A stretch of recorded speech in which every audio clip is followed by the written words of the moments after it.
He's like, every time I brake, it feels like something's shifting back and forth.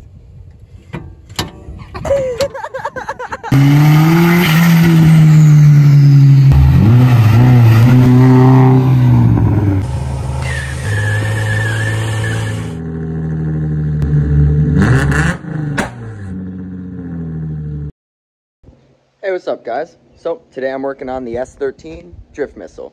As you guys know, I recently KAT swapped this car. I'm getting ready to take it to a private day on June 17th. So the first thing I'm going to do is swap this thing to 5-lug hubs because, well, it opens up my wheel options a little bit.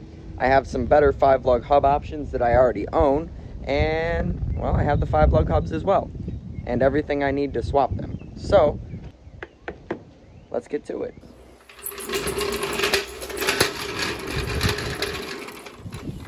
If only. You know what I really need? I need a bash bar with a jack point for the front of my 240.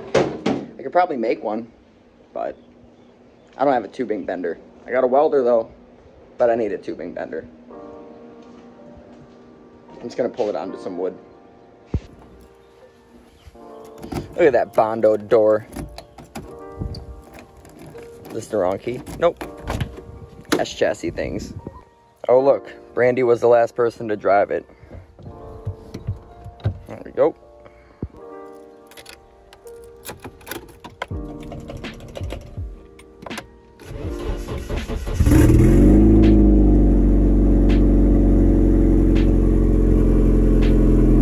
There's Brandy.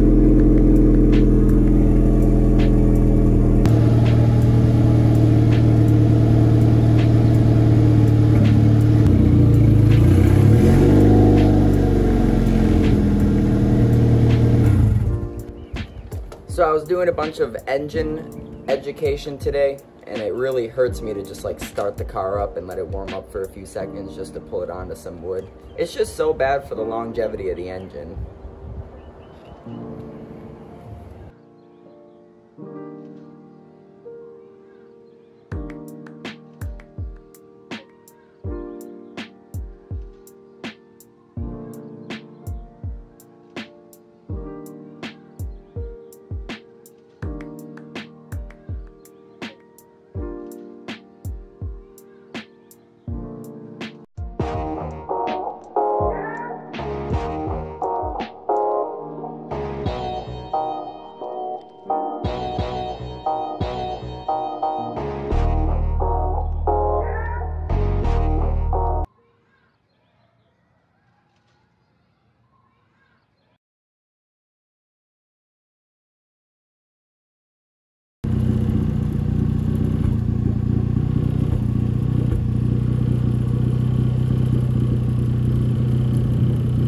Went ahead and got the 5-lug hub swapped on, put some tri-spokes on there. Brandy's standing behind me, taking videos of her Miata, but that's not gonna stop me from recording the video. So yeah, I got the front wheels on. Tomorrow I'm gonna take my front lower control arms over to work, and I'm gonna put a 25mm extension into them. So I'm gonna cut them in half and then weld in the extension, so I have some lower control arms. So once I do that, I'll be sure to update you guys. She made it to breakfast. Breakfast. Hi Brandy, did you have fun? Yes. It was a little squeaky. That's okay. Oh, and the sway bar is like an inch from the ground, so it rips the reflectors off the ground, like the ones that they indicate the lane switches. It's not great, so I need to get this raised up a little bit, but it's really fun to drive, and it gets a death wobble at like 60 miles an hour, so I need to put in some new rack bushings. Hopefully that's all.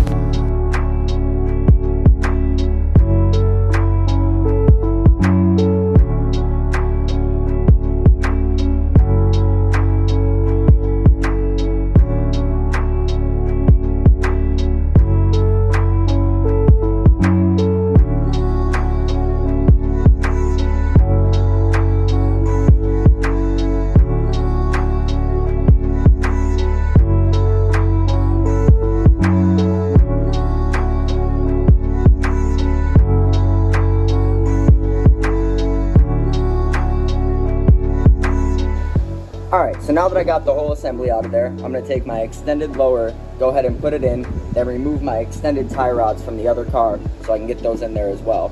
I extended it past the tension bar and the sway bar, so those aren't going to move anywhere, so I don't have to adjust those. So as long as everything went well, I should be able to just put it in.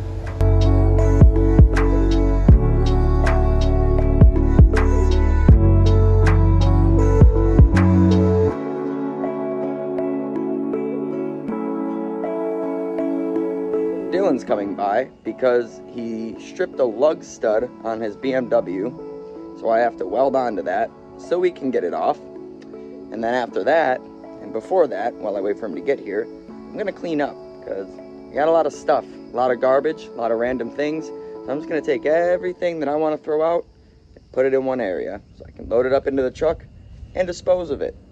So you guys don't have to watch any of that boring crap. I'll probably pick up with you as soon as Dylan gets here with the BMW. But that should be interesting nonetheless, because I'm pretty sure he tried to cut the wheel off. So we shall see. Alright, so Dylan's here, and like I promised you guys, I was going to show you what he did. I'm about to fix it. Wait, I need my welding helmet. Alright, got it. Let's see what's up over here.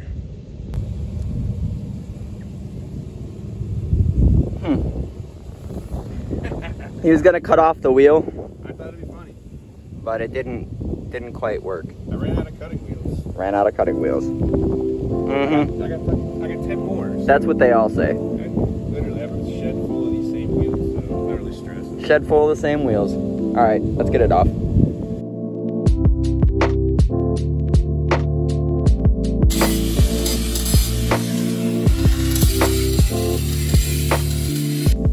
Alright, so the welding thing didn't work because due to the shape of the wheel, couldn't get the surface of the old bolt flat. So I gave Dylan an angle grinder and some discs, and I let him have some fun because he obviously does not care about his wheel at all. Fuck this wheel. So now, I'm just gonna try to break it because it should be thin enough in those areas that we can just like, bah, or turn it upside down and then smack it with that lug facing down to break the remaining meat in there. All right, do something. I have a really heavy wackus bonkus hammer. You want to use that? Probably. Yeah, because it's tight.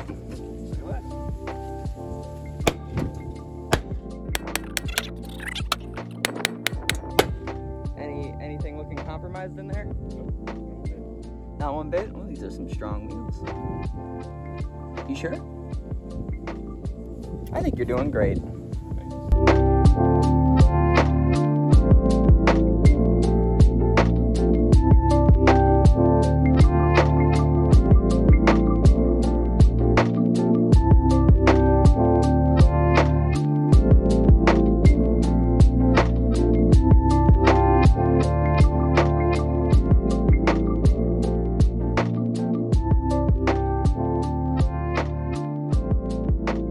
Alright, so here's where we are. We finally got it to pull away from the spacer a little bit.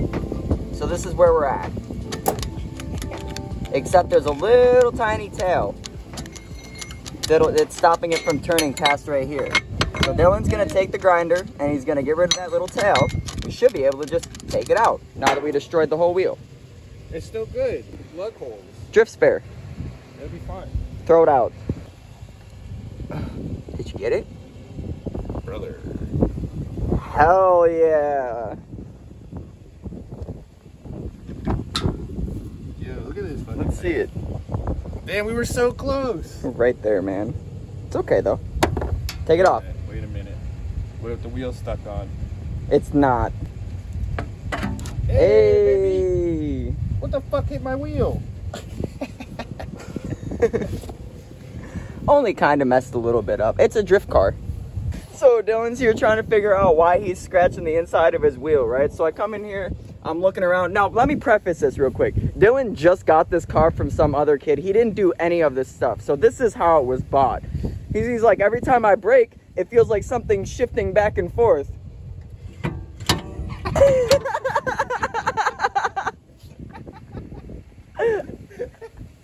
I saw the missing bolt back here.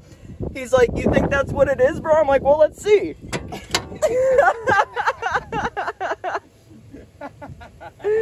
So we fixed 2 problems today. But this is what you get when you get a drift car from somebody who swears they know what they're doing.